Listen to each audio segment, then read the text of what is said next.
Are we on? We own. All right, listen. Yeah, we're back. Woo! DJ Dud Laundry in the Spin Cycle. Host extraordinaire. Yeah, we got our producer extraordinaire, DJ Reese Barnell. What's up, buddy? What's happening? What's going on, y'all? Oh, man, you got a good one today, bro. How to maximize your party time. Woo! We're going to talk it up. Yeah. I see most people don't realize when they're doing these timelines or wedding planning that they never really allot enough time for the dance floor. They don't allot enough time for the couple to actually get out there and enjoy themselves. And you came up with a sweet blueprint, my friend, on how to do this. So I'm going to start off with some of the stuff you have on here, like scheduling plenty of time. Yes. You said 5 hours is about the right amount of time for a wedding, right? If you want a good fun time. How would you normally break that down? I'd say a good average. A lot of things we're going to talk about, if you don't start with plenty of time, you may or may not have enough time. All right. If that makes sense. So we're going to got to go through some things that can take away or add to that party time. And that's kind of why I made the list. So schedule plenty of time. 5 hours is a good rough place to start. Give yourselves maybe a 5 o'clock ceremony, 10 o'clock send off. Yeah. At 4:30, start your prelude. So it's kind of 5.5. But we'll skip over the prelude part. So ceremony at 5, send off at 10. That gets 5 hours. Now you got a lot of stuff to squeeze in that 5 hours. Yes, you do. A lot of stuff. First, you got to get married. So that could be 15 minutes. It could be 30 minutes. Kind of depends on you're efficient and, if they're giving a long message or if you're doing a ritual. So that could really drag out or it could be short and sweet. It's all up to the couple's taste. So starting off with that ceremony. And then after that is when you can save time or lose a lot of time based on one or two things, which is our first bullet point, doing the first look. Yeah, explain that one, doing the first look. Wow. Okay, so first look is when you set aside a couple of minutes to zip over to the side. Your new hubby is going to have his back turned. Bride's going to come up and he's going to spin around and he's going to get to see you for the first time without anybody around. You got a private moment. It's great for photos. It's great if you want to cry it out. If you don't, however you feel at that moment, it's going to be a great capture, especially with video too. Yeah. So you can also do this with dad. You can do this with your bride squad, your bridesmaids, the groomsmen. All you guys can do like little first looks. It's great to do these before the ceremony so you don't take up a lot of time. So if the wedding starts at 5 o'clock, and I don't want to interject here, but I got to. If the wedding starts at 5 o'clock, what time is a good time to start doing the first look, in your opinion? Well, that could be that's really up to the photographers, but depends on what they might have, because they have a lot of creative ideas that I'm not familiar with how they would do their scheduling, but you want to have time to get your getting ready photos, pictures of your dress and all your little accents, your wedding accents and things like that. And then you want to have time to do your first look, maybe get some video walking in the meadow, holding hands, there's all kinds of little things you can do before the ceremony. So that's why, me personally, I'm an advocate for the first look. So just to expand, how does a first look really affect the party time? I'm just saying, if it's before the actual wedding, how does it affect the party time? If your wedding is 5 hours and this is done before the wedding, how are you saving time on doing the first look? Well, after the ceremony, you have what we call either a cocktail or mocktail hour, social hour. Sometimes that hour leads up to an hour and a half. Sometimes it's 30 minutes. It's all based on how many pictures you want to try to squeeze in before we actually bring you into the reception. Yeah. So if you want a lot of photos, because remember, you haven't seen each other, so now you got to do all your photos with your squad, all your photos with your family. If you want to do anything in that time, every photo that you take, it all comes out of your party time. So if you have a really efficient photographer and you guys can knock it out and you're not really particular about having a lot of pictures, then do your look at the ceremony. But if you really want a lot of photos, try to knock some of those out before. Okay, so I get what you're saying now. You're saying really and true the first look is meant to save time as far as during the cocktail hour. Say they ran over, instead of it being an hour, they ran over an hour and 30, hour and 45 minutes. They could have knocked out some of those pictures by doing them early. Yeah, because remember, while you're off taking photos, what's everybody else doing? They're sitting down there waiting on you. Yeah. If they're not having drinks or if they don't have a photo booth or anything to do, then it's just kind of idle time. A lot of people may be meeting new people. They may just be all sitting in their chair. Now, again, this is about maximizing your party time. So my Right. question is, if they do a first look, should they still do a sunset photo look? Should they still do get away and do something in the twilight? I mean, I think if you do a first look, you're going to save a little time. That way, if you do zip off for a few minutes, you're not just adding to the time that you've already taken. You can actually go zip away for, and that's a whole nother thing about sunset photos. Have your plan in place. Know where you're going. Go knock it out. Don't think about it while you're out there. Hey, well, let's go over here and do a picture, or hey, let's go over here and do a picture, because all that time you're wasting, you're not getting to party with your guest. all right. And again, the topic today is how to maximize your party time. And Reese has a pretty nice article. It's also on his website, www.prosoundchattanooga.com.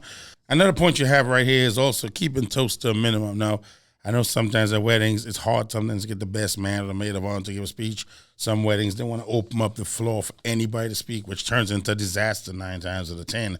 But just saying, again, to maximize time, just saying you want to keep the toast to a minimum 1 or 2 toasts. Should we time the toast? Should it just be expand? If you have 7 toasts, are you really entertaining these people? Or are they just coming up and saying, "Oh, I love you, congratulations, cheers"? All the things that we do during the reception take out of your party time. So the longer the toast, the less dancing you're going to get. All right. And then another point I see you have here is cutting the cake early. Cutting the cake early. The cake normally takes like about 10 to 15 minutes to cut. Maybe not even that much. Wait, time out. Take that back. Literally about 3 to 5 minutes. I'm messing this up. So how does that actually save time? By cutting the cake earlier or later? Okay. I mean, help me on that one. I'll give you an example. Let's say we open the dance floor and we have the party started. Everybody's in the vibe. They're ready. And then you want to cut the cake in 30 minutes. We'll go cut the cake. So now you're going to have to stop your party, go cut the cake, change the vibe. Now you're going to have to get the vibe back, which totally, if you want to start the party, let's just keep it going. Like I say, this is all about having the best dance floor time possible. And if you can do your cake during dinner, like right after the toast, zip over and cut your cake. People can have their dessert. We can open the dance floor, get the party started. I'm about to put you on the spot right here. Now, what you saying with this cut cake early? So if you see on the timeline and it says cutting the cake, so after they do the dances, you get to dancing a little bit, then they stop the music to cut the cake. Do you automatically look at that coordinator as inexperienced? Or do you look at them like, oh my gosh, this is going to be one of those? How do you look at it? Because when I see it, I'm like, so you want to stop the dancing to cut the cake. All right, cool. That's like stopping it to toast. I mean, how do you really feel about that? I've had that on the timeline before too. Open the dance floor, and then we're going to come back and do the toast. Why would you change the vibe? So most people don't realize that every time you actually stop the music in a party, people are going to find a reason to leave. So you really want to avoid cutting the music at any point. You know what I mean? In parties. Do you agree with that? It's true. This goes back to way before I got into this. We played in the band, and our first set, we did a sound check and went straight into the first set. Our first set was almost 2 hours long. Yeah. Reason is because if you play 30, 45 minutes, now you're pushing up in that 11:30 hour, you're going to lose people. Yes.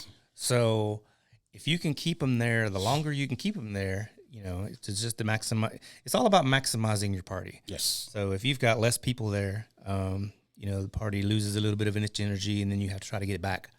Well, you got a good one right here that I actually agree with 2,000%. It's the fake send-offs. And I believe, honestly, that is the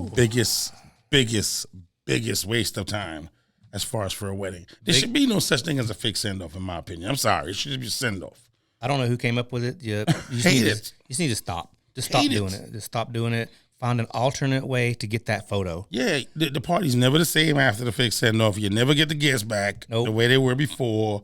Never. I mean, now, this is from a DJ perspective. You just totally wiped our whole party out by taking everybody off the dance floor. but you do understand why they do that, though. They do it because they want to get the pictures for the photographer who 9 times out of 10 is leaving 2 hours early. They do, but also, is that worth killing your party to get that picture? Maybe we can come up with an alternative. See, this is where we're going to throw some things at you guys. So alternatives to fake send-offs. What could you do? Maybe have it at the ceremony. Everybody have their pom-poms and their flags when they walk that's a good out. one. You could actually have that. Grand entrance. You could have everybody line up down the middle of the room, and you could do that kind of like a fake send-off, but it's really a send-in. You're bringing you into the room. I mean, there's ways that you can get a fantastic photo. I saw one recently where a bridal party, right after during the cocktail hour, they lined up and they did like a send off outside by themselves with the bride and groom for the photographer. Fantastic. Nobody saw it but them. Great. That was good. That's all they wanted. Yeah, just come up with something creative. Now, take in mind, if the party thing is not your thing, then none of this stuff's really going to affect you. But if you're all about, we have our consultations with our couples, and they're like, I want to dance, I want to have fun, I want to cut loose. But then they do things that take away from that experience. So that's kind of where this tip sheet came out. All right. So we both in agreement that we both dislike fake send-offs. 100%. 100%. Okay, good. All right. Unless I'm tired and I want to go home because I know the party's over. I'm just kidding. It turns left really quick around here, people. Yeah, it does. So again, the topic today is how to maximize your party time. It's a pretty great article on the website from DJ Reese. I got another one here. It says skip the bouquet and the garter toss. Me personally, I think at some weddings, these things are quite a hit. And at other weddings, it's a disaster. It's a miss. Like, it just depends on how quirky the bride and the groom are, or how engaging they are to doing this tradition. It's an old tradition, but I mean, with the new generation, it's kind of falling off. What do you think? A lot of newer, younger brides are not doing it. It can be the funniest thing. Great photos, great action. Just seeing the girls out there fighting for the bouquet is a hit. It's a hoot. I mean, I've seen some great pictures. I actually have some on my Instagram from a few weeks ago that, Where the bride jumps on her shoes or something? Yeah, man, it's just crazy. But then again, you got to know your people. If you're mainly your bridesmaids and your guests, if you don't know, and if your people are going to be engaging to do this, you might want to pass it over and do something else with your bouquet. Maybe give it to grandma or something after a special dance or something. Just something different. You don't have to embarrass people to get out there. Yeah. And for us trying to get people out there, it's a little cheesy if it's like, come on, y'all. Hey, where are my single ladies? Come on, we only got 2. I need 6 more. I mean, it's annoying, I think. And at the beginning, a lot of those single ladies wanted to get on the dance floor. Like, they actually wanted to do it. And as time went on now, I'm seeing less and less ladies want to do it. Kind of like the guys. Yeah. You have to really coax the guys into doing this garter toss. Guys are either in it or they're not. And most of the time, they're not.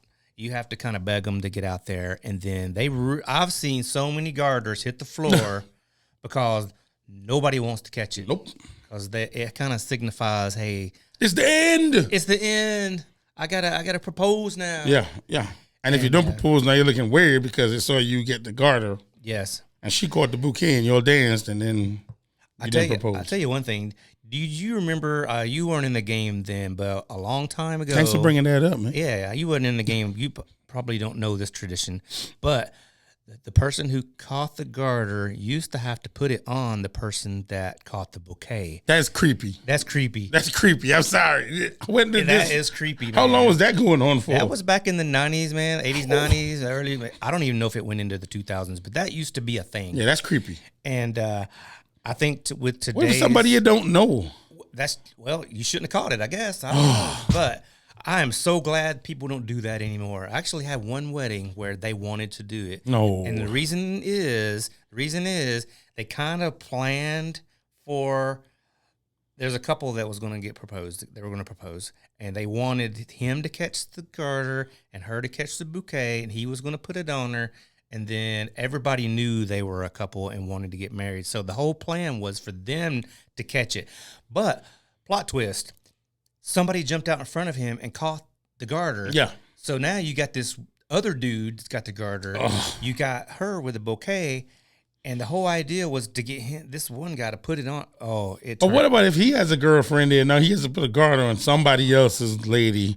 That's awkward, man. I'm glad they don't do that tradition anymore. That's creepy. Well, we had to make a left turn, and instead of doing that, I just played a song, and then they come over and they go, well, he was supposed to put it on. I said, yeah, but he didn't catch it.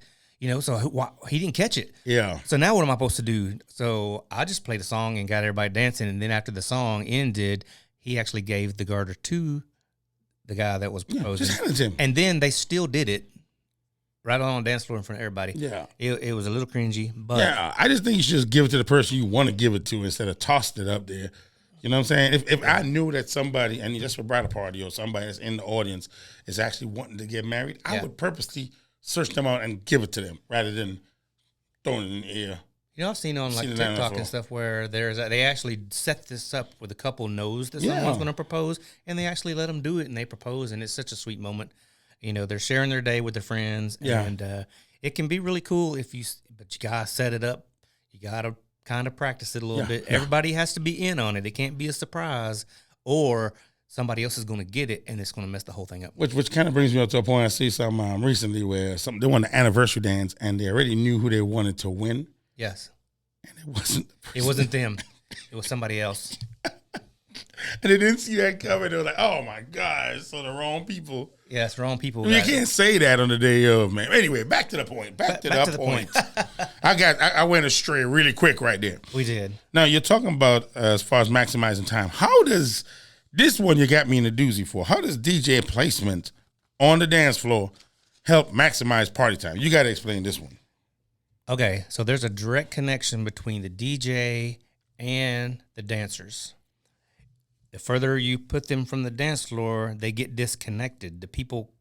There's a lot of let me back up. A lot of eye contact goes on while we're playing music. People look at us. You drop a dope mix, they're like, "Yeah, that's dope." I'm having a Hold great on. Do time. your dope mix dance right there. Do that A again. dope mix dance. You know, we're out there trying to connect with people, and we're watching them, and we're, trying to hype them up. We're not going crazy, but if you put us, I'll give you an example. So I had a wedding one time. I was stuck behind a pole, and there was flowers everywhere.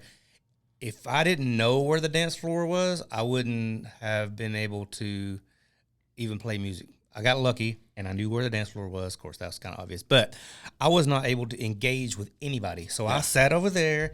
They couldn't see me. I couldn't see them. And I played music for an hour and a half. And it wasn't until the photos came back from the photographer that I knew they had a good time, because I couldn't see them. They stuck me so far away from the dance floor. I had to run speakers all the way across the room because there was nowhere to put me. Yeah. They go, "This is the only place we have," because they didn't include me when it was time to set the tables up. So I got left out. I was the last thing on the mind. Even though they sent me a long playlist, they really were, I don't know. It turned out to be a pretty dope wedding, but we did a lot of adapting and so you want to kind of avoid those situations. So if you can connect your DJ with your dance floor, I mean, after all, it is a party, right? Yeah. So why would you not put the dance floor and the DJ together? Well, trust me. Sometimes, there are certain DJs you really don't want them on the dance floor. Yeah, but hopefully we don't fall in that category. I'm just saying we may not, but Yeah. what about the guy that wants to sit on this little stool in the corner and be unseen? Well, that's their deal. That's not really maximizing your party time. You should hire somebody that wants to engage with the couples. That's true. All right. Now we got a whole nother episode coming just on DJ placement. Trust me, so you don't want to miss that one. Yep. We also got on this list right here. You got something about the sunset photos. Now we did talk earlier about doing the first look. Yes. So the sunset photos, and I can agree with you on this one because Okay. I've seen sunset photos go anywhere from 15 minutes to an hour and 15 minutes. That really messes up the dance time. And brides, grooms, I want you to understand, people there to celebrate with you. And if you're not on that dance floor at any point, it's hard to keep the dance floor. The parties that rage or the parties that's like epic, the bride and groom 9 times out of 10 look like a hangover reel on that dance floor because they've been out there that much. People there to celebrate you. So I understand what you said right here about the sunset photos. Yes. But in your opinion, expand again on maximizing your time with sunset photos. So the couple themselves, the bride and groom, anytime they're, like you're saying, anytime they're not involved or engaged, people, their minds start to wonder, hey, I wonder what the kids are doing. What's the ball game? Maybe we should just head on out, But if the bride and groom are in the area, in the dance floor, people are going to gravitate towards you. I'm not knocking sunset photos at all. I think some of the most beautiful pictures are sunset photos, but have a plan. Know when you're going to go, knock it out, come back so that people can celebrate with you. The other thing, this is like one of my pet peeves. If you take off for sunset photos and you haven't done your toast and your cake and all that, we have to come back. And because more than likely, as soon as dinner's over, we're playing fun music. And now we have trying to get people ready in the party mode. And if you're gone, I'm going to try to open the dance floor with or without you. If you're gone, I'm still going to open it because people come to party, and if they dance, they dance. If they don't, they don't. But it's not going to be me playing over some old sweet jazz or something. No, we're going to throw down and we're going to get this party going. Now, if you have to come back in and stop me, do a couple of toasts, go cut your cake, you just threw my whole vibe off. Getting those people back on the dance floor is going to be hard. Now you only have 40 minutes before the send-off, so we have to, because it's summertime, the sun doesn't go down until 8:30 and 8:45. So now it's going to be 9:15 before we get the party started. And I know 2, maybe 3 weddings this past year where I didn't open the dance floor till 9 o'clock because we didn't do things like this. Yeah. We didn't follow the protocols. We didn't do a first look. We wanted to go do sunset photos. We had 7 toasts. I wanted to cut the cake in the middle. I mean, there were so many things. Now, I will give you a thing. There's also a couple of venues that when the sun goes down, people want to go out and take their own pictures. So you have to be aware that, I can tell you, the Pavilion has one of the most beautiful sunsets in the city. So if you don't have these things... Pavilion, Howe Farms, by the way. Howe Farms, yeah. So if you don't have your formalities done and the music kind of pumping before that sun starts going down, you're going to lose your crowd and then try to get them back and then have to do formalities is it's just so difficult. And now at the end of the day, you're like, well, I didn't have any fun. I had like 30 minutes. Why didn't I have any fun time?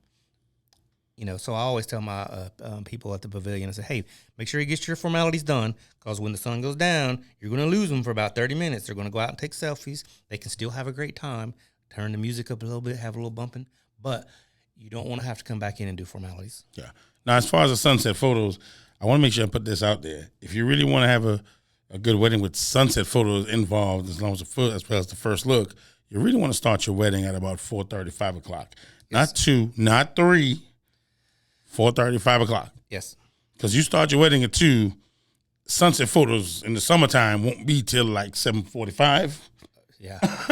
Yeah. So so golden hour may be 8 o'clock. Yeah. So you definitely, the ones that plan these out, we've actually had sunset photos. We've already had an hour dance set, and then they went out for photos and came back and had another hour dance set. So you can do this, but you have to have someone experienced that knows these things. Now these are some great tips. Now you don't have to do all this stuff. You just have to know what kind of atmosphere you want.